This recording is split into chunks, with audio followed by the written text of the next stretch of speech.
Hello again everyone, hope you're all well. First of all, I'd like to start off the video by saying thank you to my son Oscar, who has made me this little Lego figure to be added into the video. Sitting there with the boggling, keeping each other company. Right, have you ever bought a game just because of the cover? You know nothing about the game, but you read the name of the title and you go, I want to play that. Well, I have. So I'd just like to go for a couple of them that I picked up today. This one, I actually haven't played it yet, but I bought it at the Revival just simply because it said, go to hell. Yeah, we're going to nothing else really on the cover, nothing about that. I've heard it's a bit of a weird game, this. Not had a chance to play it myself. Bit of a horror, weird, I don't know, not had a chance yet. But yeah, you just got, go to hell, blood dripping down there, sitting on the floor. What is there not to like about that? Some artwork for a start. But yeah, I had to pick that one up just because it told me to go to hell. Another one I've picked up, absolute classic, this one. Eric and the Floaters. I'm sure if you know your retro games and everything else, you'll know what this game is. But if you've never heard of this before, like on the Spectrum, this is the Spectrum's port of Bomberman. Yeah, it's an official port of Bomberman, and it's called Eric and the Floaters. I mean, you've got to have Eric and the Floaters in your collection, just for the name alone. It's actually quite a good port. This one, Jock and the Time Rings. Two reasons why I picked this one up. One for the name, and just for the overly stereotyped Scottish character on the front there, Jock. That's right, you wouldn't get away with it these days, would you? It's quite a simple game. As you go around avoiding the enemies and collecting the rings and get to the end. But yeah, Jock and the Time Rings. Nice artwork actually on there. This one, I'm in shock. Just look at his face there. Again, saw it in a shop, knew nothing about it, and the cover and the name of the game just spoke to me.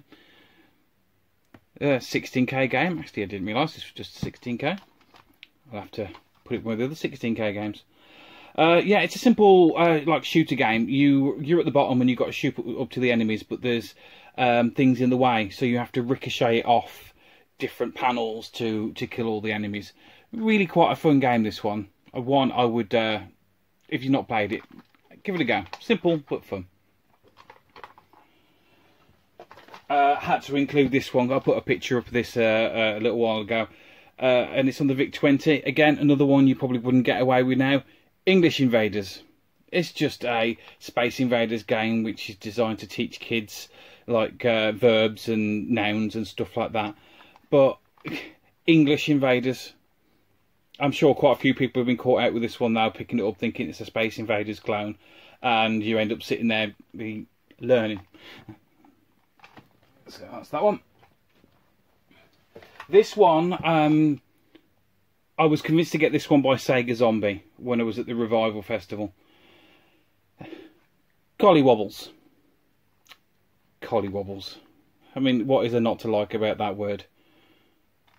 Yeah, I'm sure you can tell by the name of the game, by the picture on the front, exactly what this game is. It's a gauntlet clown. Of course it is. It's decent enough. It does annoy me that you can shoot all the enemies, but unlike Gauntlet, you can't shoot their bases and stop them spawning, and you run out of bullets incredibly fast because of that. But just to have it in my name and to say I own ColoWobbles. This one I picked up mostly because of the name and because of, again, what game is this? You've got the Equalizer, you've got clearly robots evolving. Yeah, it's Adventure Island. Of course it is. Adventure Island. Yeah, again, picked it up just because of the name on the front. There's sort of no relation to what the game is. That do you evolve in that game? Now you just go from left to right, occasionally jump on a skateboard and shoot the snails and everything. But it's Commodore 64's version. Equalizer. The Equalizer. Trying to get them in shot, but they're all moving. A couple here now that really got me interested in the VIC-20 and really made me push to get more games by the actual developer of these games.